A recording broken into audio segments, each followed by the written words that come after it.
Awesome. Welcome back to another episode of It Is What It Is podcast. I'm your host, Cody Kelly. Look, connect with me on all social media platforms. You connect me right now on IG at CVMK33. But as always, you want to keep seeing amazing content. Subscribe to the banner below, YouTube CV Space K. And if you like what you see, let me know. You can do that a plethora of ways. One is to support a brother. I put all my stuff up there. I appreciate who you are and what you do. We have a great episode really focusing on women in leadership. And I think this is absolutely pivotal. I think this is an amazing time. And I'm actually going to allow my guests to introduce themselves, starting with Anemika. Yeah. Hi. What's up, everyone? Shinjini just joined. Hi. Hi.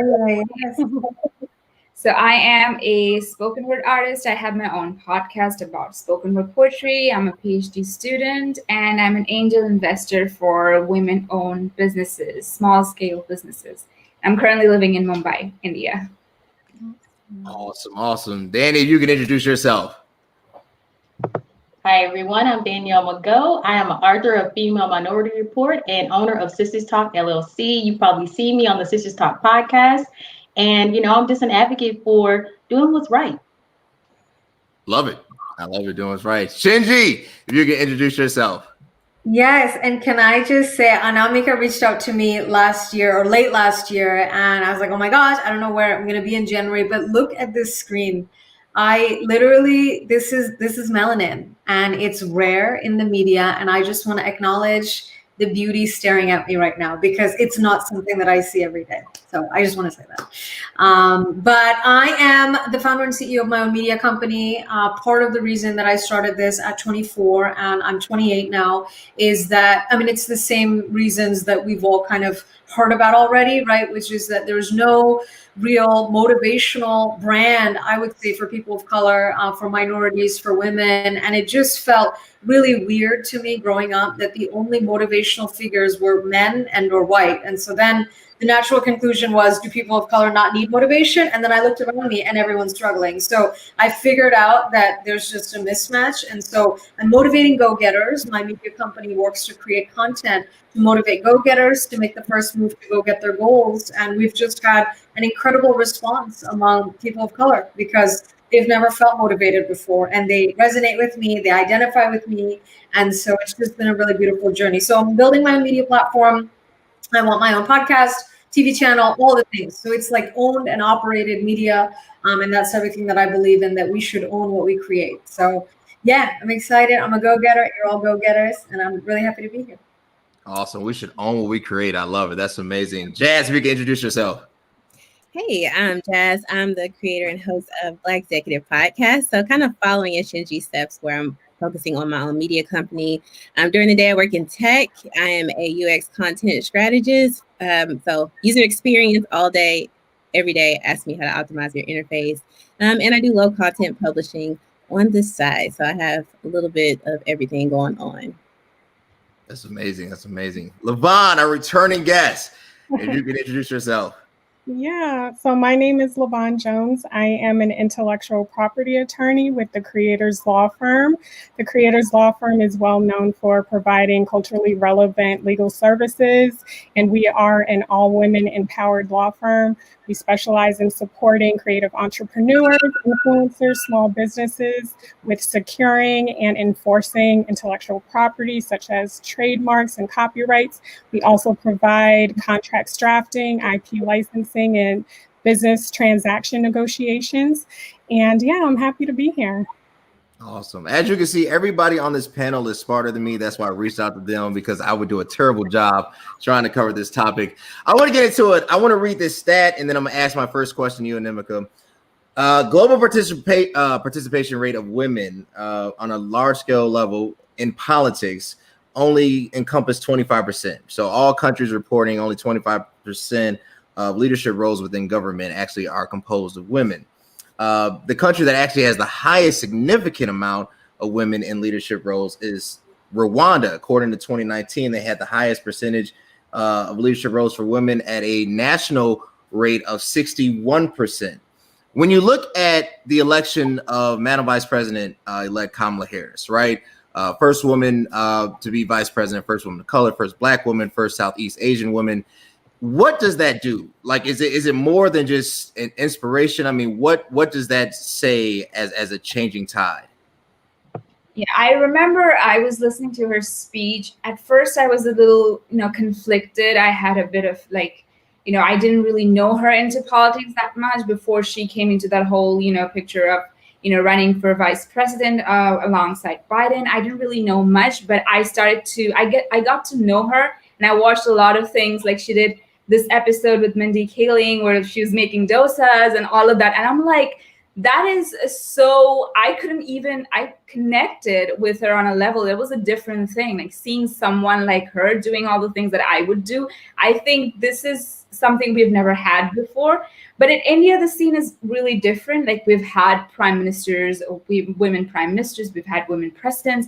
So for us, we've had that. But I think in a large scale political scenario in, say, US, we've never had someone like her. And I remember listening to her speech, and she said, I may be the first one, but I'm definitely not going to be the last one. And I think that is the motivating part of her. Obviously, she's not going to be the last one, because there's so many girls who look like her and they want to be in that position. So I think she's just kind of paving the way, and it's absolutely inspiring to see someone like her up there. And it's inspiring and motivating.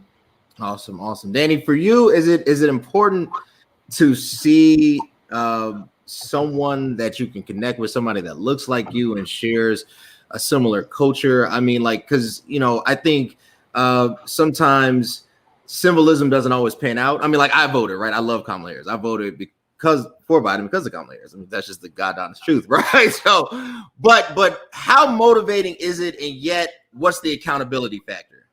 Here's my take on it. To be perfectly transparent, sure, it means something, right? It means something to have a woman, a female of color, to represent this nation. It does, absolutely does. However, that's not just it. I think we kind of get lost in the idea of, oh, we have a Black female vice president, but it's not just about her being Black, is it? We have laws that need to be carried out.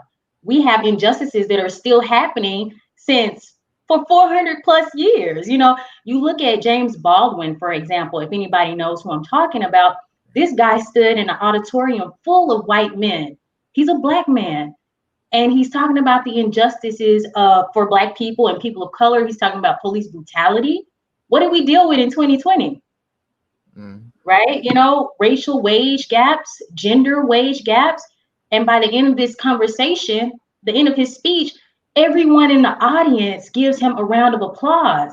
Here it is, this Black man in the 1950s can gain this much control over the dominant race. And so the reason why I bring this up is because it has to be much more than just having a female of color in a high-ranking position. We have to do something. We have to implement real change. It makes me think about when Obama was in office, right? First Black modern day president, because we all know we had Black presidents before George Washington. But in modern day, that was something huge for us. But we still had certain elements missing. And yes, he can't do it all. But I think what we really, truly have to do is start changing our mindsets as a nation and as a global response to what's been happening. Because what I've noticed over the years that I've been on this planet, we keep cycling in the same toxicity amongst cultures, amongst races. And I think it comes from a lack of knowledge of understanding each other's culture. So I really like what how do you say your name? Anamika? Anamika. Is that correct? Okay. I really like what you said when you said you could relate. And so I think that us being more relatable, us actually taking out the time to research each other's cultures, us not placing stigmas and stereotypes before we get to know each other, I think all of those elements, and for people in leadership to really implement what I'm saying, I think that's when I can say I'm proud that we have a Black female vice president. Awesome. That's well said. Shinji, I want to turn that and just kind of evolve it. Relatability, right? If we can kind of get into the understanding understanding one another's culture, right? And that communication piece. Does that make you have faith in the system, or do you believe, like you said, you started your own media production company, want to own your own network? So obviously the entrepreneurial spirit, but is that a response because you don't have faith currently? Like, you know, if you were to just somehow be grafted onto CNN, you would kind of get lost in the sauce per se, right? Like where's that disconnect between, yes, good, let's now do this way, or just still kind of that entrepreneur kind of going outside the lines? Yeah, it's a great question, Cody. And I will say I actually got discovered on Twitter to be on the news. So literally I've done my rounds of local news. I'm now gearing up, hopefully, for my national debut. And I think this is the perfect time, right? For us to have a voice and for us to be that voice for girls looking up to us, you know? So I really considered that possibility, that what if I just went on CNN, and I don't know whether that's journalist or anchor. I mean, that's a real opportunity. But guess what? As I was behind the scenes on all these different, you know, networks doing, you know, like girls should code, girls should be go-getters, I'm preaching my spiel. Like there's just like people who don't come from our backgrounds, they just don't understand. It's not that they're rude. It's not that anyone I met was rude to me or disrespectful. Again, mostly all white men anchors, you know, white female anchors, not rude, not disrespectful. They just don't really understand. And so when I say stuff like from Anamika's and my background, immigrant background, I mean, girls in India today were murdered. Today, probably with my name, murdered, right? Because no one wants them, right? And so when I explain that I'm coming from that culture and I'm trying to be a go-getter and I'm trying to get people to make the first move, it's a revolution. You know, whereas the, you know, Cody on CNN, right, is going to be like, oh, go-getter, that's me. But do you see how we're coming from different backgrounds? Like Cody grew up in Wisconsin and was told to be a go-getter all his life. In my country today, people were murdered. Girls were murdered, probably with my name, probably with Anamika's name, to be honest, right? And so it's just a complete mismatch. And so while I heavily flirted with the idea of why don't I just do that, and I'll, you know, full-time influencer, and I probably wouldn't even have to start my own media company because I'll be on retainer with CNN and NBC and this. But I'm like, they don't understand, you know, and I'm going to be playing up to their agenda. And they're not going to get it. And worst, what's been happening our whole life, right? They're going to start owning it. They're going to be like, oh my God, Evelyn and I are go-getters. And I'll be like, okay, like it's, you know, so the narrative again gets stolen from us, right? Which is why I decided, I'm like, I can't do this. I cannot betray my people.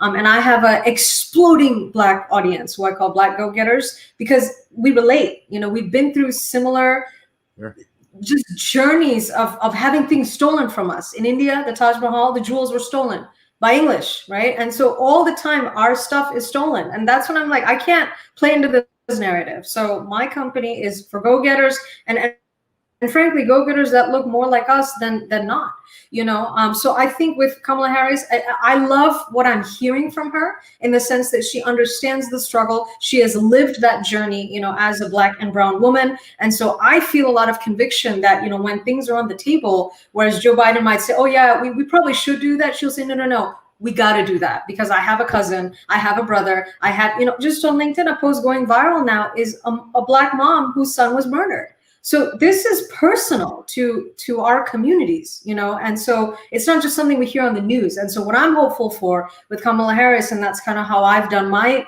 life, is that we've lived the experience. And so I hope that she advocates from that perspective, which is why I've loved everything that she said about the stimulus checks. She's like, listen, my people are struggling. They can't eat. They can't do. So I think that's what I'm excited about, is that she'll bring in her lived experiences to actually talk the talk and get something done, as Danny said.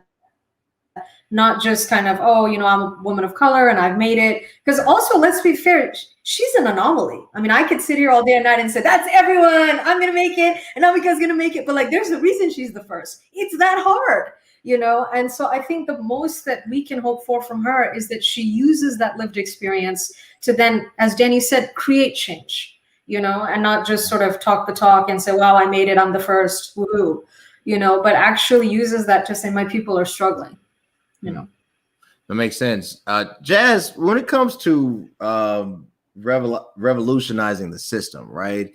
Kind of taking back the narrative, not putting full faith in the current system because we all know kind of how it ends, right?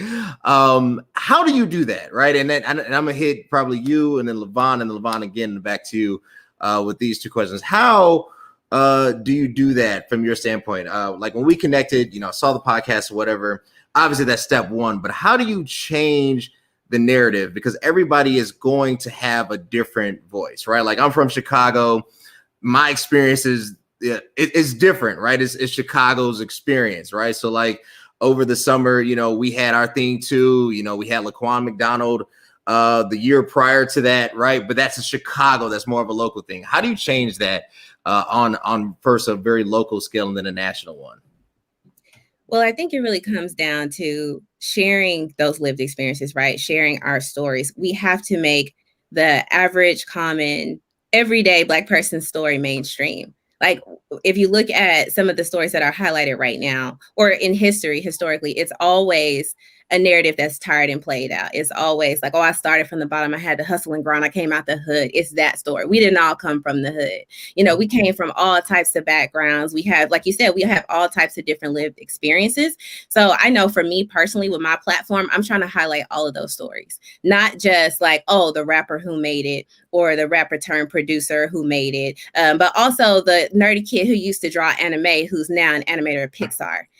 Those stories also have to be told and made mainstream because we have to get out of this box that Black people are a monolith. And we can't keep picking and choosing when we want to identify with that. Most of the time we say, oh, we're not a monolith, but then we turn around and say things like Black people don't do X, right? And then when we do that, we further contribute to this story that we all think the same, we have the same experiences, and those same tired tropes, played out stereotypes that have historically been haunting us since forever, as long as we've been here, continue to play out. So I think we have to keep telling these unique stories and get out of that mindset, help other people get out of that mindset that we are not individuals, because we are. And we have such a rich history, so many rich experiences, all the nuances in our culture. Just Black is so much, not just African Americans, outside of that. And I feel like the more that we highlight those voices and get those stories out there, that slowly starts to change over time. I love it. I want to double back. So I work in tech too, right? Like obviously I'm trying to do this so I can get out of tech, but I work in tech. Got my MBA in finance, but I'm in tech. Whatever. Don't ask. Long story. So there is still this ceiling, right? Like whatever that is, right? Is it worth staying in to break through or create a completely new building? And I think that's something that I've been trying to answer for myself. Is it worth, I'm gonna just, be the ultimate team player? I'm gonna do everything, we're all doing Zoom meetings now, but I'm gonna do the virtual game night, or should we focus more on creating our own thing? I think for me, it depends on you as an individual. I think sometimes we get so caught, especially in this wave now, everybody has to be an entrepreneur. Everybody needs their own business. Everyone wants to own everything. I'm all for ownership, but you may not be called to own your own business if you don't have that skill set, if you don't have that mentality. Everyone cannot be an entrepreneur. Some people are going to want to work a job and work in corporate and pave that way. So I think it's okay for people to take the path that best meets their needs. I'm in corporate right now. I don't plan on staying in corporate forever. I have a 10-year plan, but some people may want to stay there and continue to pave that way. And we need those connections. We need to have allies in positions of power, and we need ourselves to be in positions of power and be the CEOs of these big companies as well. So I think it's going to take balance. I think we can't always shift and say, like, we should all go this way and do this one thing. We should all do this way. We're going to have to spread out and strategize across things if we really want to make change. Awesome. That's amazing. Levon, as the resident attorney here, right?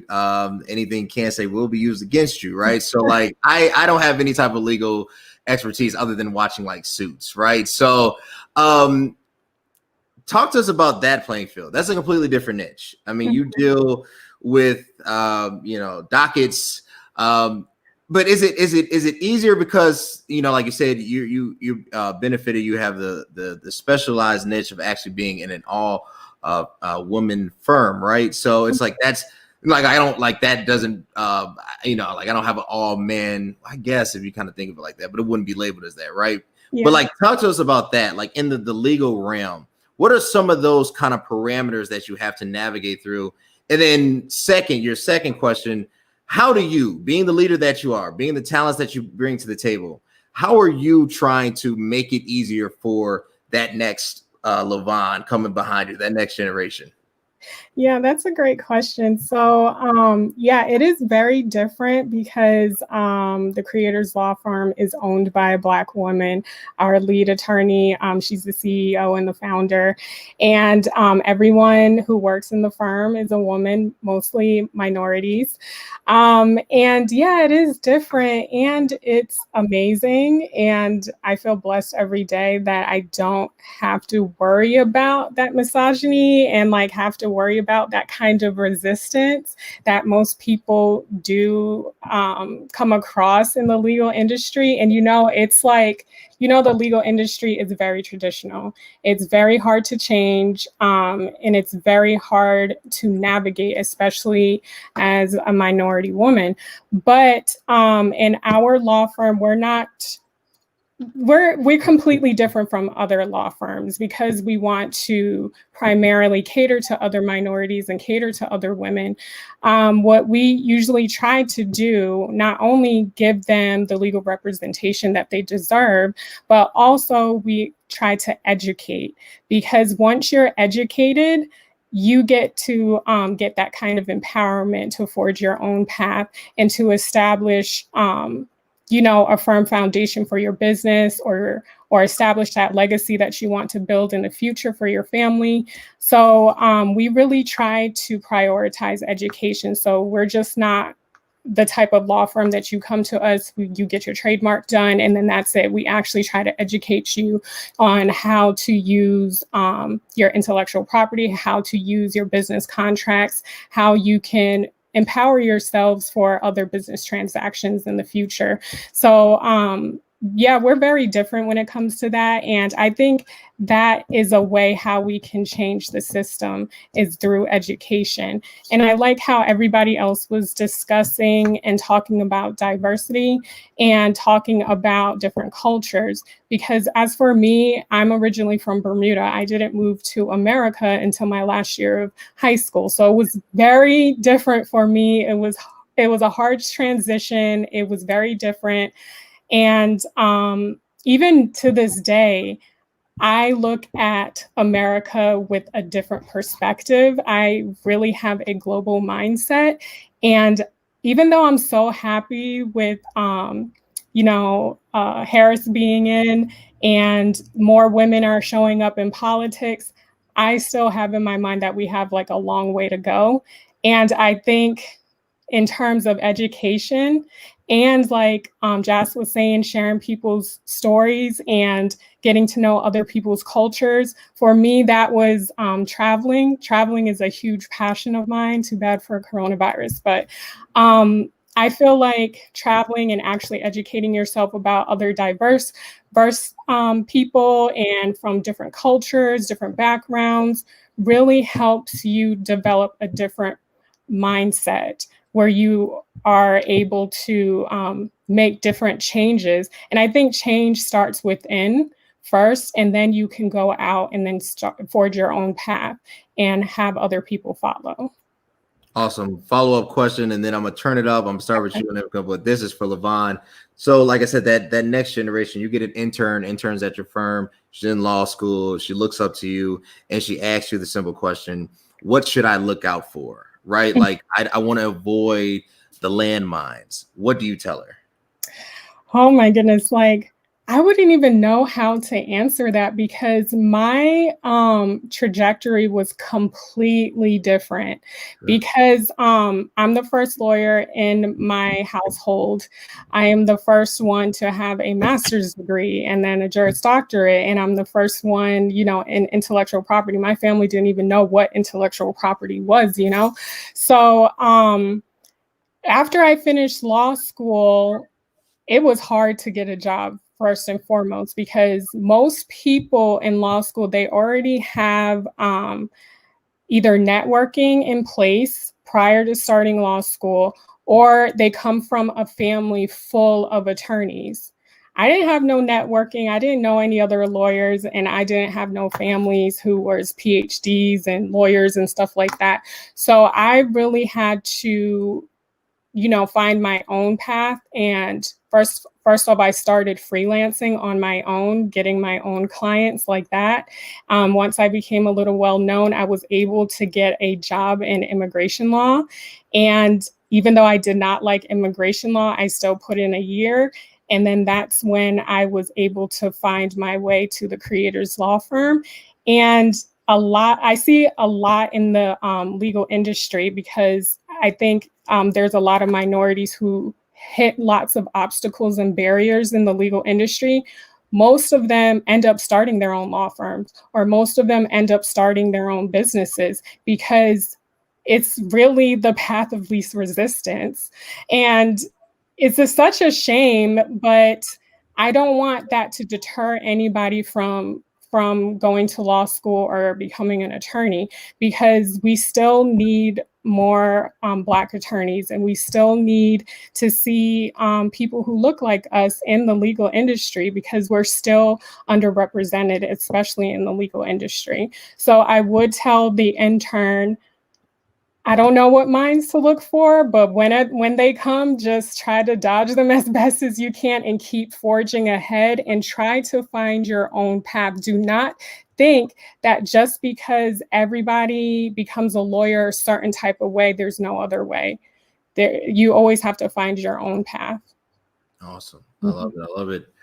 Anemika, Levon mentioned something. She said misogyny, right? When we look at it, on the linear or on the base level, we think of toxic masculinity, right? We think of discrimination, but I think it has to be flushed out. It's kind of like when we mention white privilege, like what are we specifically saying, right? So for you, I'm a man. I'm gonna be honest with you. I was raised to respect women, to love them, treat everybody different, to treat everybody equally, to just be compassionate and never to try to assert authority above anybody, right? And that's my mom. That's Sharon Kelly. Hopefully she's watching. If so, holla at your boy. But that's how I was raised. My mom put that in me. So when I hear it, I know what you're talking about because I saw her go through it. But talk to us about that, right? Like that misogyny. What is that feeling? That real element, that elephant that's in the room, because maybe some people don't believe it exists. Maybe it's like, well, maybe in the 50s, but talk to us about that. Oh no, it definitely exists. And it's very subtle. It's not something that is out in the open, like on your face. And the last time I was here on your podcast, I was sharing how we were going to start a company and we were going to make Mumbai the headquarters, and I was working. So that was actually with my, I had the privilege, unfortunately, that was with my ex-boyfriend. So he was the one who started a company in India. He's from the UK, but not this ex, but one of the, not the most recent one, but one of the exes. And he was the one I was working with. And, it's, I don't know how to, pardon my French, it is a pain in the butt. I mean, literally, because, you would see all your decisions that are just like, your opinions don't matter. We are working together. But if I'm in his team, I had to have this like, okay, he's going to give me this kind of direction and I have to follow that. And it's there. It's like so much. I can't make anything on my own. I can't make a decision on my own. I have to keep this in the back of my head that, oh, he's going to probably want to make some changes. So I realized that, working for him was obviously the worst experience of my life, because it was me on the front, like, oh, she's the one, she's running everything, she's the one who makes the decisions. But to be very honest, it's actually him, because I have to consult with him for everything. So the misogyny is not that, it's very subtle. It's not like out on your face that, I am controlling you in a way, but it's like, I'm there, I put you here. Don't you ever forget that, you're here because of me or whatever I'm doing. So that's always kind of there. So I couldn't take it anymore, of course. I mean, Yeah, it's very much, it still exists, and it's very much there. I had a very first-hand experience with it, but I think it's worse for people who are maybe in corporates or anything. I don't have any experience with that, but that was my personal experience with misogyny. It's not that he doesn't believe in me or he doesn't think that, oh, you're not capable enough to make your own decisions, but it's just that, you need to come to me. I'm here to help. I can help. I'm here to help. That kind of, I can help you, and I can make it better if I'm there. So that is one thing that I faced. And yeah, that's my experience. Thank you for sharing that. That was really eye-opening. I want to expound upon that, and I'm going to toss it to you, Danny, and then Jazz and Shinji. I have a completely different question, but it's going to just add. It'll make sense. Danny, I think what Anemika talked about and really emphasized was overreach. Like just overreaching, right? Those boundaries, maybe they're just not understood, right? And I think, and I would hope, right? And I'm just playing devil's advocate, that it's not because he thinks little of women or men think little women, that it's just a simple overreach, even though I know that's probably not the case, right?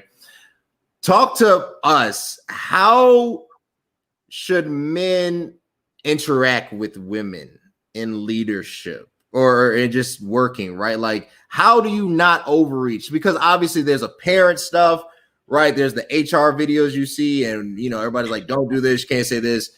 But then there's subtle things that maybe they're just not aware of. What is that like? Well, we get tons of training, right? Especially if you worked in corporate America, which I did for over 12 years. And while I was there, I forgot, I didn't tell you guys my background. So let me rewind. So sorry. So I have a lot of degrees.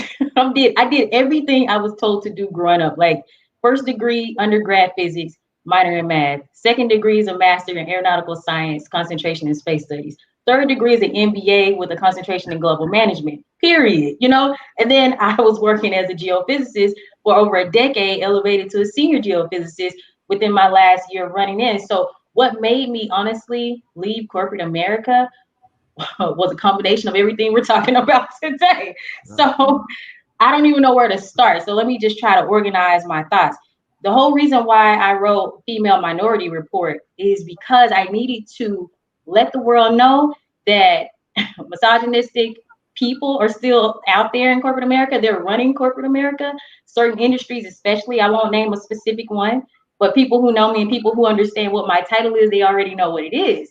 So I would say that I've witnessed that on both ends of the spectrum, more subtle in some cases, in other cases, very extreme. I mean, it's gotten to the point where I was on a meeting call with someone and they literally started screaming at me like I was their child. And so what I think about that now, looking back on those moments, I think that when women are assertive, then we're called uncouth, we're difficult, we're uneasy to work with. And I think in order to answer your question accurately, I would say in order to eliminate this feeling of misogyny, men need to interact with women the way they interact with men at work, plain and simple. And what I mean by that is if you approach me as a woman and say, you know what, I've already taken care of everything, you don't have to do that. Just look over these files. What you've done is you've minimalized my position, you minimalize my character, and you minimalize my ability to show you what my true potential is. Whether or not I need to show you or not, I still have a contribution that I have to make towards this company. And it has nothing to do with you as a person. It has something to do with my team, and it has something to do with this corporation. And I think some people get lost in their title. They get lost in who they are as individuals. And I think that if we start looking at each other seriously as equal, not just going through diversity training or HR training or whatever training you have for your company, I think then we will be able to treat each other fairly. And I also think that there's other things that come into play. Like maybe the guy that you're dealing with is a father, and all he knows is just kind of implementing a certain aura about him where he's instructing you or he's making sure that you don't make a mistake. That's not intentional. That's just that person's nature. And you just happen to be a woman and he happens to be a man. And the roles can always reverse. Sometimes you have female leaders who are extreme nurturers and they just have it in them to make sure that the job is well done. And if they don't see you doing it to their expectations, sometimes they overstep. And I think that's a very common human trait. But I think as professionals, we have to be aware of these things. We have to be aware of ourselves. Self-actualization will help us to remedy this issue, because this is something that most definitely is probably happening right now during the pandemic at 7 o'clock my time, Central Standard Time. It's just insane. I'm telling you, like, if I could really, I would just advise you guys to go get that book, because I have some real life situations in that book where it will blow your mind, some of the things I've had to encounter. And I don't think it's fair, but I also understand that some people don't know what they don't know. Get the book. Is there just a follow up? Is there and then Jazz, I'm turning to you. Is there a fear of maybe why this stuff isn't reported heavily, of the Janet Huber effect, right? That you become labeled as difficult to work with, right? Like over the holiday, I saw the Fresh Prince reunion thing, and the word difficult was attached to Janet, and then she didn't work in Hollywood for over 20 years, and I was like, oh my God, like, is that why? So is it like, Danny, like, is that why? Because you don't want to be labeled a certain way? No, I mean, I don't think I really fully were you talking to me or Jazz? I'm so sorry. Well, I'm talking to Danny, and then I'm gonna evolve the question to Jazz. I'm talking to you. So, like, is that why, like, sometimes when this overreach, this kind of like not seeing one or implementing their kind of philosophy onto you and kind of belittling your work, is it the Janet Huber effect, right? Is it like I have to go with and basically go with the flow because I don't want to be labeled as being difficult? I think a lot of people do that. I personally never did. So I was labeled difficult at times because I knew my job just like everyone else. And I just didn't feel that it was right. Honestly, it wasn't right. I never reported any of this. I think only one extreme circumstance I had to, where I actually got into an interaction with the vice president. So it had gotten that bad where I was the only person representing a woman of color. So you got to think about that too. And also, as I elevated in my role, that also played a huge factor where I had people that I'm over in a team asking me, why am I here? So while some people do have to conform because they don't want to lose their job, I was always the type of person who didn't mind losing it. If that meant that I kept my self-respect and preservation, then I would just hit the door, because I had way too much education behind me. I have other talents. I have other skills. I would just say my best advice to people who are dealing with that is never box yourself in, and don't ever allow any corporation or individual to box you in. If your family means more to you than working, 60, 70 hours a week, sometimes 80 in some people's cases, you have to just have a plan. I like what Jazz said earlier. She has a 10-year plan. I highly recommend that. I highly recommend financial literacy to any man or woman who feels caged into their 9-to-5 corporate job. Awesome. Jazz, I'm gonna turn this to you. What is women empowerment? What is it, right? Like, or if we could define it, and that's gonna be obviously hard to do. You're in the tech space, you own your craft, you own your skill set, yet we're seeing the evolution, right? Like, for me, I think we kind of get placed into traditional norms, right? So like, I like weightlifting because that's what my dad taught me. That's kind of how we connected. I just like doing that, right? But women empowerment is becoming more of this growing force. So how should women empower themselves, right? And you can take it anywhere, but like, and just to answer my audience member's question, he said, man, what are y'all talking about? We're talking about obviously women in leadership, just to answer it. So what is women empowerment? How do you grab hold to it? And how do you not only embrace it, but manifest it? I think it really starts with, like you just said, going back to what you were taught and realizing what I was taught may not necessarily be so. That feeling empowered to challenge those norms and then challenge people who challenge you for challenging those norms, and knowing when to remove yourself from situations where you feel like you're not being respected and valued as a woman. So ironically, you mentioned weightlifting, and I, on the side, used to be an amateur bodybuilder and do weightlifting. And that's a place where women empowerment it's constantly being challenged to the point I can't go pick up a weight at the gym without the guy next to me trying to get the next higher weight. And now I got to go get the next higher weight because I got a little ego, And so like it's that. So I think it's any area in which you as a woman feel like you need to reclaim something that has been, for some reason, either not given to you, not allowed for you to have, or you've had to, your voice has been muted. Being a Black woman in tech, having a very similar experience to Danny, my entire career up until my most recent position, I was always on a team of all white males. So you cannot imagine the amount of times it's like in meetings, I'm not expected to talk. When I do talk, my opinion is kind of, whatever. She said whatever. And having to go through that process and being in a position where at one point I was let go because I did speak up and I did have an opinion and I was labeled difficult and I didn't give a damn. Excuse my language. But, so I was just like, I had to keep moving until I found a position where I felt like I could be myself. And now I roll into a woman in leadership and women roll into me as well. So, but it's being in those positions where now I'm in a position of power where I can bring other women up and I can uplift other women and teach them how to navigate corporate and teach them all of this game that is somehow given to some guys when they come out the door. Just how you were brought up, just starting from how when we were children, right? Guys, y'all are gifted action figures and all of these toys and things that make you think about careers. Girls are gifted dolls, childcare, nurturing, all of that stuff, and that's starting to change. We're seeing more gender neutral toys.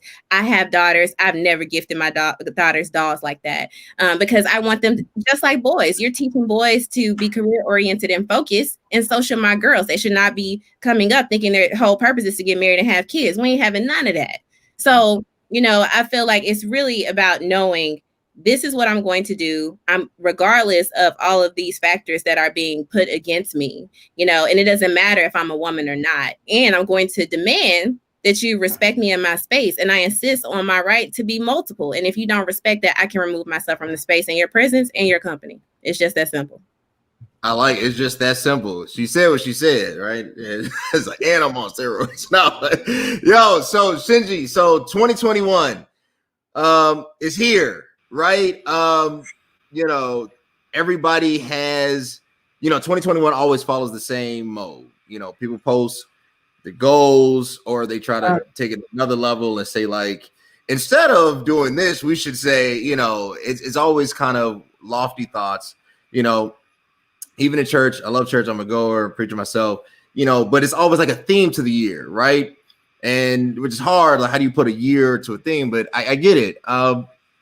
What should the message for 2021 be like, right? Like what, as far as women in leadership, like how should women in this year, right, and going forward, what should they do? What's the strategy for 2021 and beyond?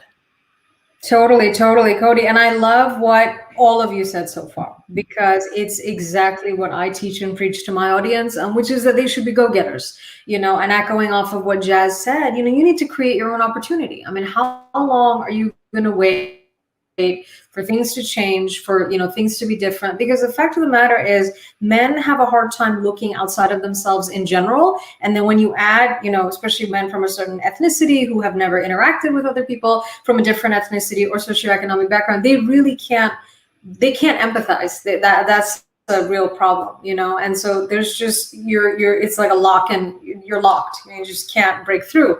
And so what I'm teaching and preaching to my audience every day is you got to be a go-getter. 2021 is the year for you to be a go-getter, and you see that in that we're facing an entrepreneurial renaissance now. So many entrepreneurs have been born from this pandemic because they've been fired, because they are Black, they are brown, they are indigenous, and there's nowhere for them to go right now, right? And so they're forming their own businesses. They're becoming their own bosses, and that's everything that I teach and preach. Being your own boss in your own way, which is why I'm actually a big fan of intrapreneurship as well, right? Which is sort of innovating in your own company, in your own role. And I think for women in leadership, something that has just changed my life is really leading from a female perspective. So I started Georgia Tech, industrial engineering, digital marketing, technology consulting, media. I mean, it's all men. The only people are women, it's like anchors because no one wants to look at men, right? I mean, that's the only thing. But in terms of like content production, it's all male for the most part. And so this idea that, me as a woman, I can bring people together, I can have consensus, I can inspire a man to take action, and so I think leading from that perspective for me has been a game changer. Because when you're in the business of, sales or driving sales for whatever you sell, and for whatever reason, my audience is heavily male, which is interesting because I preach women's empowerment all day long on social media, but, it's a lot of guys all across my social media following, 500,000+ followers across all platforms, etc. And it's mostly guys because I'm a go-getter. And I'm like, oh, I get it. But it's one of those things where we have to lead from that female perspective, because what I was noticing is as I was sort of feeling very aggressive, I was going up against him. So I was like, you guys, you got to be a go-getter. And then he's fighting. And then I'm like, what is going on here? And so I started saying, you know what? A go-getter is loving and kind and thoughtful. And the guys are just melting online because that's not the kind of messaging they get. And as a result, they are gravitating and they love it more. And so I think for women in leadership, we have to lead from that empowering female perspective, because I see too many women always fighting with men to be men, that, oh, well, I can do this. Well, I can do this better. And I'm like, that's not, like, you're literally just fighting all day long, and then you feel spent, and then you go home and you're tired, you're angry, you're bitter, and it's all just kind of a mess. Right. And so I think the biggest advice is be a go-getter, create your own opportunities, make that first move to go get your goals. And then also lead from that empowering feminine perspective. I'm a lot happier today as a result of that transformation, because I was feeling very aggressive and probably maybe even just irritated, aggravated, when I was trying to kind of, like, well, you're masculine, well, I'm masculine too. And it was just too much, and so now I'm a lot more nurturing, I'm a lot happier, and my sales are, bigger than ever. And it works a lot better, so don't give up who you are.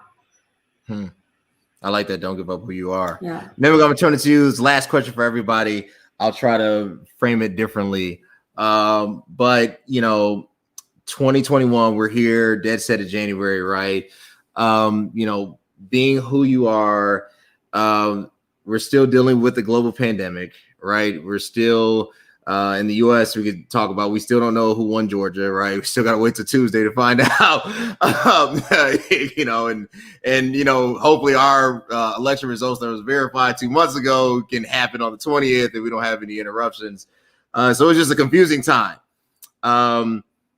You have the floor. What would you like to tell the audience in a minute? If you could give them any words of encouragement or advice for 2021, what would those words be? Anemika, you. Yeah.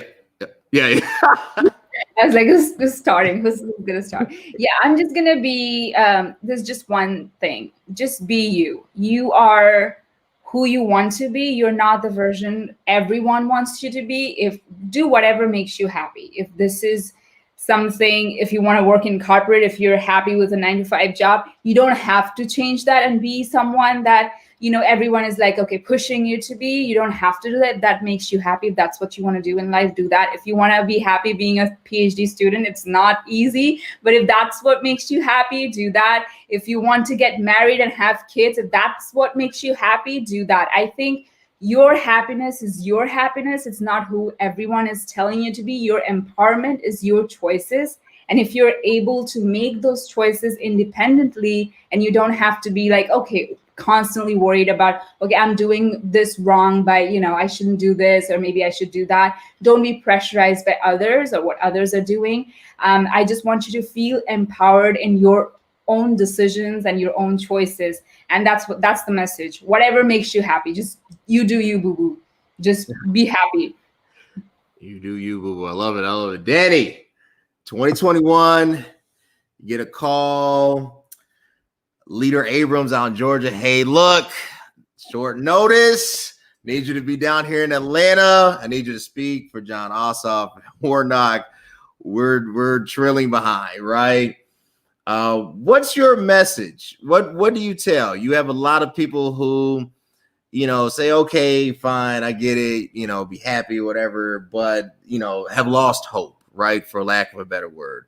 What do you tell those individuals? KP, keep pushing. Because one thing's for sure, something that will never stop is time. So we're going to be faced with many, many more challenges. This is just one global, shock, which was needed, because had we not had that shock, we wouldn't be addressing issues like this today. Maybe we would, but more than likely we wouldn't. So my thing is, I would just tell everyone to just simply keep pushing, strategize, research, research, research. If it's something in your heart that you know you're talented at, or on the other spectrum, you don't even know who you are yet, because you work so many hours every week, every month, every year, that you haven't even defined who you are. Find yourself, spend some time and look for who you are. What are the things that you like? What are you great at? How can you take that talent and turn it into something that's going to generate revenue? What people and master classes and friends that that you can network with, to figure out how to clump your resources together. Women are resourceful. So men, if you need advice, come holler at us. I mean, look at these women. Everybody's super dynamic. Men are awesome too. But what I'm saying is, we have to learn how to bounce off of each other. And I want to say thank you, Cody, by the way, for allowing me the opportunity to come on today. But I'll get back to the point. It's just KP, keep pushing. There's nothing else that we can do. A lot of us have lost close family members. I know I did in 2020 as a result of COVID-19. Not being able to see her in the hospital, that tore me up, literally. So, and you think about it, if you're working in a corporate job, which I'm not, I don't think I would have been able to function, to be quite honest, because the industry that I was in, I was under harsh deadlines, and it was constant stress. You had to just keep going. But through it all, I kept pushing. You know what I mean? And even after corporate America, I continued to keep pushing. And I found some very creative ways to surface my talents for the world to see. I don't even think I mentioned to you guys, in addition to the book, I created a short film called Nella. And I never thought I could write a screenplay, produce and direct a movie. So, I mean, you just don't know what you're capable of until you take that time out with yourself and utilize your talents, turn it into a stream of revenue. And I promise you won't regret it. I like it. Keep pushing it. Sorry to hear about your loss. And no, thank you. You've been amazing. Levon, you're before the U.S. Bar Association. You get to speak to all the high-powered attorneys, and the room is filled with just premium coffee drinkers, right? I mean, Starbucks galore. What do you say? Like, what's that message that you would like to get across? Well, I would rather speak to the other people instead of just to lawyers. But I'm going to piggyback on what Danny said. 2020 has taught us that tomorrow is not promised. So one advice I would give anybody is don't wait. Whatever you have burning in your heart that you feel like you want to pursue it. Don't wait. Don't second guess it. Tomorrow is not promised. You don't know what could happen. Like Danny was saying, this is not over. So you might as well go ahead and pursue what you always wanted to pursue, and finally find what sets your soul on fire. Finally find what your purpose is in this life, the time that you have. And personally, for me, one way that you can do that is really focus on who you are, start loving yourself, figure out what your talents are, start researching on how to monetize that, of course. And from an attorney standpoint, yes, I feel like most women should look into entrepreneurship, not only because it's booming right now, but it establishes legacy, and it gives you empowerment and power for financial freedom. Now is the time to take advantage of all this time that we have. A lot of people has a lot of time right now. A lot of people are utilizing their resources, which could only just be a phone or a laptop. We have what we need at our disposal right now, so we might as well utilize it in the best way. Awesome. That's amazing. And Jazz, last but not least, and then we'll go around the room. You'll get your sign off where the people can connect with you. But Jazz, Mr. Olympia just ended. It ended. Can I speak today? It just ended, right? So we don't have that anymore to look forward to. But look, you're before this mass of individuals. You have the floor, and you have to say something to kind of capture the moment, and you want them to go home with something that they can not only plan for, but that will really manifest in their life, right? 2021, what's that message? I would definitely say find balance and find peace in something. I feel like we get sometimes caught in business and leadership and entrepreneurship and this and this and that, and we just keep going and going and we don't stop. And 2020 made us stop. We just had to stop. So in some kind of way, you had to stop. And I know for me personally, I spent a lot of time doing things I have been putting off, finding things that give me pleasure and delight. I really appreciate bubble baths a lot more than I thought, like those types of things that just make you stop and pause and kind of, just to reiterate what everyone else was saying, spending some time, whatever you need to do for you mentally to develop and grow. So if you need to journal, if you need to meditate, if you need to garden, if you need to work out, all of these things. And I feel like once you feel balanced and centered, you'll start to find things that you find joy in. And then if you decide, okay, I want to monetize that, passive income. You don't have to be an entrepreneur to have passive income. You don't have to be an entrepreneur to be an owner. There are several things that you can own. There's real estate. There's digital real estate. There are a million things that you can have your hands in to diversify your portfolio. So, once you find things that you truly love, you may not know today, like, I really like coloring notebook covers. I don't know if that's going to be a multi-million-dollar business today, but it gives me pleasure and it gives me joy. And I find happiness in that. And I feel at peace when I'm doing that. Then maybe in a few years, you figure out, hey, I can sell these on Amazon for $10. If I sell 1,000 of these, and then you go from there. Next thing you know, you're leaving your full time to go color journals. Okay. But you got to start somewhere. So find what gives you joy and peace and where you find balance. Like take this time while the world is, even though it's chaotic and there's been a lot of, very tragic things that have happened, it is slower. And take advantage of it and really spend some time diving into yourself. And you never know what that can turn into. Awesome. Take advantage of it. Look, I appreciate my guests so much. I'm going to allow them to tell you where they can connect with you. And if they stay on after that, because I want to tell them personally, thank you. And then also next week's episode, is for the culture. I think we're going through either hottest new albums. I don't know if we're dealing with next time. I don't know. Well, I'll figure it out. I still got to flush it through. But that's next week, Monday, 6:30 as always on Mondays, p.m. Central Standard Time. Shinji, where can they connect with you? So I'm at Speaker Shinjini across all social media platforms as SPEAKERSHINJINI, and I am motivating you all day, every day to be a go-getter, and I just love each of you, especially Danny, all of you, Anamika, Danny, Lavon, and Jazz, how much you emphasize not just monetization, because that sounds like, we're chasing money, but this idea that you do what you want to do and you make money from it and you're happy and fulfilled. And it's just everything that I teach my audience, because we're all coming from even the highest levels of corporate success. And I have to, recognize this every day. I don't own that. And I think that's a very humbling realization that you could be the biggest of the biggest, but you don't own anything, And so with entrepreneurship, or even like Jazz, you said, part ownership of whatever you do, you own that, And so I think that's just my, hustle for my audience is be a go-getter, own whatever it is that you do and make the first move, please. Don't sit there. Don't wait for it to happen. Go make it happen. So I'm at Speaker Shinjini across all social media platforms. Find me, connect with me. I will definitely connect with all of you. And thank you, Cody.